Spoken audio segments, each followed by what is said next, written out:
우리는 지금 물가와 금리 그리고 경기 침체, 여기에 전쟁과 질병 이슈 등을 마주하고 있습니다. 그래서인지 유달리 좀 어렵게 느껴지는데요. 막 코로나가 시작됐던 시점 엄청난 유동성과 함께 주식시장에 들어왔던 처음으로 진입했던 개인 투자자들에게는 정말 낯선 환경이 펼쳐지고 있는 겁니다. 어떤 전략을 짜봐야 될지, 지금 증시의 돌파구는 무엇일지 오늘 귀한 분 모셨습니다. SK증권 지식서비스 최석원 부문장님 자리하셨네요. 어서 오세요. 네, 안녕하십니까. 안녕하십니까. 네. 경기 침체 우려가 계속되고 있습니다. 네네. 이 키워드라는 게 사실 낯선 분들도 계실 거지만 사실 시장에는 상당한 압박이 될 수밖에 없는 내용인데요. 지난 우리장은 나름 뉴욕장 대비 잘 버텼다라는 분석이 나옵니다만 여전히 낮은 수준까지 내려왔고요. S&P 500은 장중 약세장 진입 신호가 또 지난주 마지막 거래일 들려왔어요. 시장 어떻게 보고 계시는지요? 네, 그 이제 언론에서도 그렇고 저도 많이 보는데 약세장 진입 신호다 이렇게 얘기를 하고, 근데 사실은 그냥 아주 엄밀하게 얘기를 하면 약세장은 이미 진입은 이미 한참 전에 한 거였고요. 한 20% 정도 떨어지고 났으니까 이제 약세장이 확인됐다. 이게 맞는 표현일 것 같아요. 그래서 사실은 약세장이 시작된 시점은 다 좀 다릅니다. 예를 들면 우리나라 같은 경우는 작년도 7월이 고점이었고 좀 잘 버티다가 작년 4분기부터는 이제 본격적으로 약세장이었다고 봐야 될 것 같고요. 미국은 사실 그거보다는 조금 더 갔어요.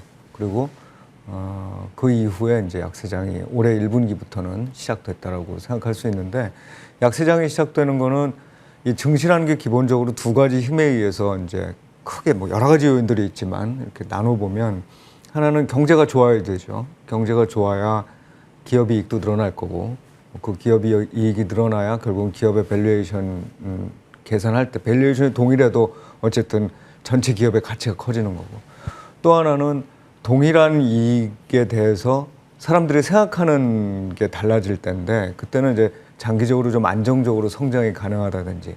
근데 무엇보다 중요한 힘은 어디서 나타나면 돈에서 나타나요.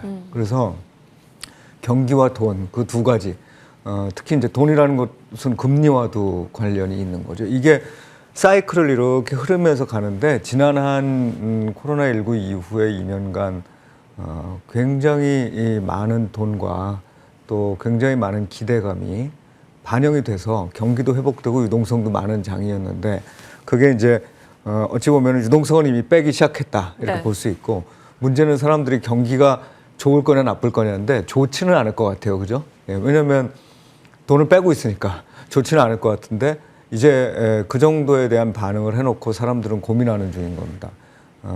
이게 스태그플레이션이 오는 거 아니야? 아니면 물가를 지금 못 잡은 상태에서 금리가 너무 올라가가지고 경기 침체로 가는 거 아니야? 설사 물가를 잡더라도 우리가 경기 침체라는 거를 좀 고통을 겪어야 되는 거 아니야? 이런 생각으로 이제 가고 있는 거죠. 그래서 어찌 보면 지금 시장은 그 상황이 여전히 반영되고 있는 상황이에요. 그러니까 물가는 계속 오르고 있고, 그게 경기에 어떤 영향을 미칠 거냐에 대해서 사람들은 다 불확실성을 가지고 있습니다. 따라서 지금은 완연하게 약세장이 맞고요. 그 다음에 미국 증시는 특히 기술주 중심으로 해서는 약세장을 넘어서 이미 거품이 좀 꺼지고 있는 시장이라고 봐야 됩니다. 거품이 꺼진 시장이 아닌데, 예를 들면 일부 종목들이지만 대형 시가총액 상위 종목들이 50% 나아가서 70% 고점 대비 하락하는 장은 있을 수가 없어요. 이거는 분명히 마지막 순간에 거품이 끼었던 거고, 그 거품이 이제 제거되는 중이라고 보시면 됩니다. 그래서 그 거품이 다 제거됐느냐, 아니면은 경기는 정말 이제는 우리가 침체까지 걱정 안 해도 되느냐, 이런 부분들이 확인돼야 되기 때문에 아직은 추세 상승을 우리가 기대하기는 좀 어렵고, 반등을 하더라도 단기 반등. 그리고 추세적으로 내려도 단기적으로 5%씩, 추세적으로 올라도 단기적으로 5%씩은 상승 하락을 해요. 그러니까 이제 그런 부분들은 나타날 수 있지만, 이걸 우리가 이제 앞으로는 주가가 충분히 이 긴 기간 동안 상승할 거야 이렇게 보기는 좀 어려워요. 그냥 싸기 때문에 단기 반등이 나타나는 것들, 이 정도로 생각하시는 게 일단은 시장 상황인 것 같습니다. 참 사실 인정하고 싶지 않았던 것 같아요. 투자자들이 이미 약세장에 들어왔다라는 것을 믿고 싶지 않고, 빅테크 실패가 없을 것 같았던 그 종목들이 이렇게까지 밀린다고 당연히 싸지라는 생각을 자꾸 하면서 끝없이 좀 자금 투입을 했었던 것 같은데요. 말씀 주신 대로 시장은 지금 저가매수 반등 매도입니다. 뭐 짧게 치고 빠지는 이들이 굉장히 많아진 상황이에요. 그만큼 불안감이 좀 반영되고 있다라는 건데 저희보다 더 많은 이 시장을 경험하셨으니까 네. 지금 경기가 연착륙할까요? 경착륙할까요? 이거 네. 너무 어려운 질문이죠, 사실. 지금까지 사실 경착륙할 거라는 신호는 별로 안 나오고 있어요. 그러니까 많이 이제 그 의견이 팽팽하게 맞서고 있습니다. 그래서 경기 둔화에 대해서는 대체적으로 다 인정을 하는 것 같고 이제 이게 침체로 빠지느냐 아니냐. 근데 제가 보기에는 약간 비겁한 전망이기도 한데 그 중간 정도는 갈 것 같아요. 그 이유인즉슨 우리가 경기를 볼 때 항상 지난 한 20년간에 걸쳐서 경기가 둔화되더라도 침체는 가지 않겠지라고 생각했던 가장 중요한 이유는 이 중앙은행이 나설 수 있다는 믿음 때문이었어요. 네. 예, 그러니까 예를 들면 중앙은행이 나섰다가 이제 뭐 여러 가지 문제가 생기면서 금융위기도 발생했고 또 뭐 잘못했던 경우는 그 2000년대 초반에 IT 버블도 생겼었습니다만 여하간 그 중간 과정의 일반적 경기 사이클 하에서의 가장 큰 경기 방어력은 중앙은행이 방어를 해준다는 거였는데 이번에는 그걸 기대하기가 좀 어렵다는 거예요. 그러니까 주가가 충분히 떨어졌다. 뭐 충분히라는 말은 이제 엄밀하지 않습니다. 그러니까 많이 떨어졌다는 말은 맞지만 그럼에도 불구하고 경기가 예를 들어서 일반적으로 침체 수준에 간다 그러면 이것보다는 주가가 더 빠져야 돼요. 예, 그리고 일반적인 경기 사이클 하에서의 침체라기보다 이제 하락 정도는 반영했다고 보면 지금은 그 중간 어딘가에서 바닥이 결정될 것 같아요. 그래서 고민이 많은 거죠. 네, 그래서 이제 이걸 놓고 어떤 분들은 그럼 지금부터 예를 들어서 뭐 한 10%더 빠지더라도 이 분할 매수하자. 예, 누구도 모르는 일이니까. 예를 들면 우리 이 워렌 버핏 같은 경우에 2달러짜리 주식을 살 때 이게 1달러를 가더라도 별로 상관 안 한단 말이에요. 그리고 다시 10달러만 되면 되니까.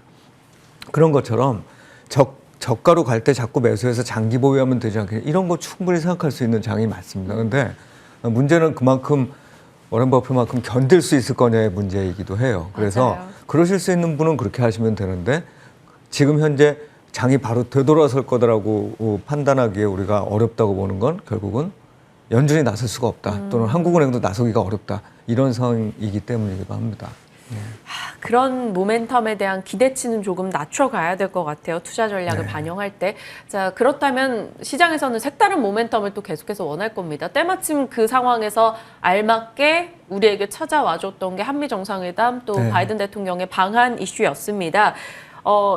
여러 가지 흥분될 만한 업종이나 테마성 이슈들이 많이 쌓이고 있는데 지수 자체로는 뭐 과거 흐름을 놓고 봤을 때 그렇게까지 드라마틱했던 적이 없었다라고 이야기를 하고 있어요. 다만 섹터별로는 기대 요소들이 분명히 있거든요. 어찌 평가하십니까? 네, 맞습니다. 그러니까 어떤 뭐 대통령이 방한을 하고 또 우리 대통령께서 또 밖에 나가서 만나고 하는 것들이 당장 어떤 그 주가 지수와 연결시켜서 좋게 보자는 이거는 좀 과한 해석이라고 봐야 되겠죠. 네.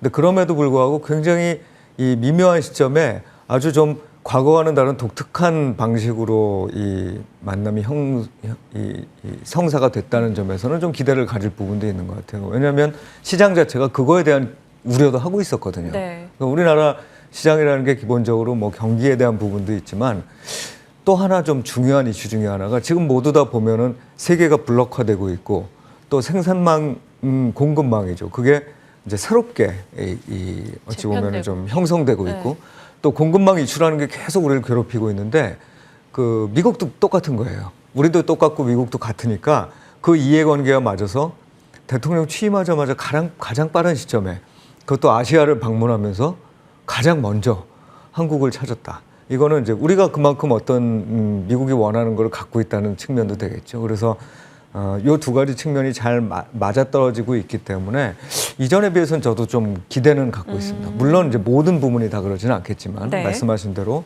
이제 일부 업종들에 대해서 그렇고 뭐 대표적으로 대통령께서 이미 얘기를 하셨어요. 반도체, 배터리, 그죠? 우주항공, 그다음에 원전, 그다음 사이버 요 정도에 대해서는 기자들한테 말씀을 하실 때도 하셨기 때문에 이건 분명히 이제 앞으로 이 새로운 동맹으로서의 블록화가 되면서 나타나는 그 내부에서의 공급망에서 우리나라가 차지할 또는 우리나라 기업이 차지할 역할들을 생각을 하면 대단히 많은 기회들이 이제 중간에 나올 수 있다고 생각을 합니다. 근데 다만 문제는 뭐 여러 군데서 지적을 하시지만 네.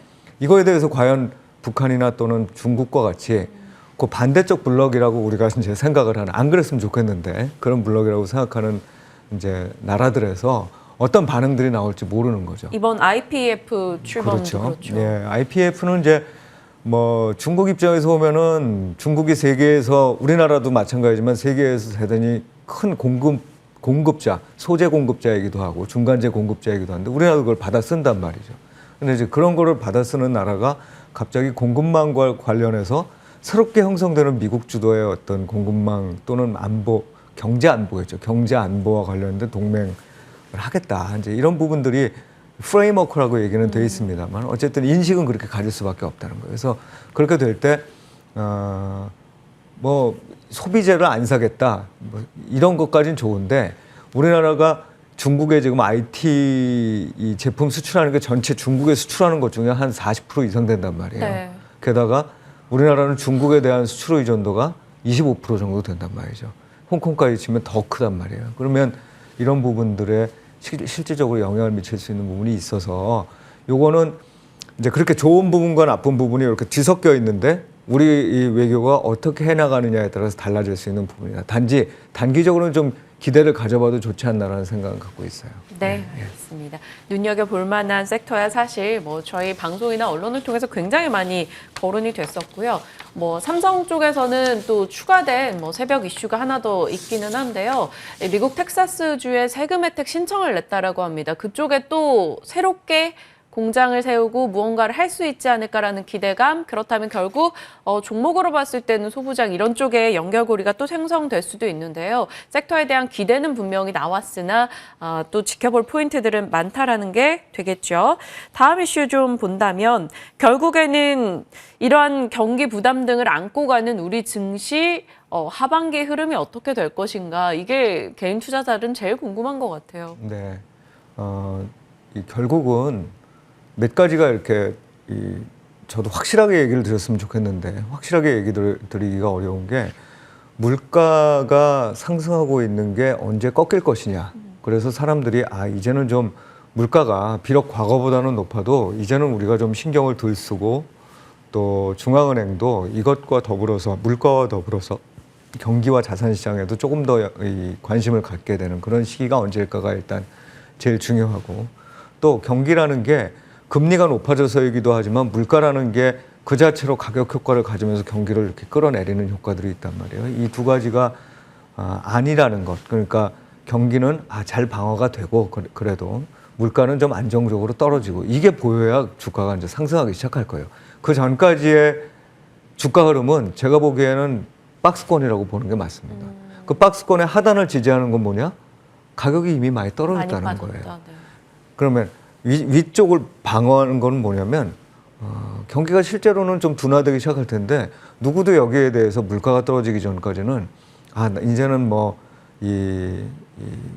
나는 자산시장하고 경기가 정말 중요하니까, 늘 중요하죠. 늘 중요하지만 그거에 맘 놓고서 뭔가를 지원할 수 있을 만큼의 상황이 되지 못한다는 게 이제 위를 막는 거란 말이에요. 그런 이제 아래와 위가 막히는 현상들이 사실은 좀 올해 상반기 중에 다 마무리가 됐으면 했고 그럴 수도 있다고 생각하는데 여기에 전쟁도 길어지고 있고 물가를 구성하는 요소들이 사실은 이제 이전되기 시작했어요. 임금도 올라가고 부동산 가격이 올라가고 임금 올라가니까 기업들은 그거를 전가시키려고 하고, 기업이 전가돼서 실제 물가가 오르니까 사람들이 돈을 쓰죠. 다시 또 이 임금 상승 요구를 하게 되는, 이게 이제 어찌 보면 기대 인플레이션 반영의 초기 단계거든요. 많은 분들이 장기 기대 인플레이션 뭐 미국에서 아직 안정되어 있지 않느냐. 이게 이제 초기 단계에서는 장기는 그렇게 안 올라가요. 그런데 이제 서서히 올라갈 수 있다는 점, 이런 점들이 생겨서 좀 지연되고 있는 것 같아요. 그래서 올해 하반기까지도 저는 좀 박스권 장세가 이어질 거라는 생각을 갖고 있고, 이제 하반기 박스권에서 정말 모멘텀은 내년도 경기일 거예요. 여기에 대해서도 침체로 간다, 뭐 이제 완전히 뭐 한번 크게 조정을 받아야 될 거다라고 보시는 분도 계시고 잘 된다고 보시는 분들도 계신데 저는 잘 된다고 보는 쪽이에요. 네. 예, 이게 방어가 어느 정도 되고 물가도 떨어지면서 결국은 이 내년도 후년도 경기는 좋아지면서 내년도 경기는 좋아지면서 올해 말 정도쯤 되면 좀 이 방향을 정확히 잡지 않을까 그렇게 생각하고 있지만 하반기 전체적으로 보면은 좀 지리한 박스권일 거다라고 생각하고 있습니다. 신호등이 빨간불이랑 초록불만 있는 게 아니잖아요. 사실 네. 이 주황빛이 도는 것은 또 우리가 준비를 해야 된다라는 겁니다. 그게 어느 쪽 준비가 될지는 모르겠습니다만 일단은 지수는 박스권 정도 예상을 해주셨고요.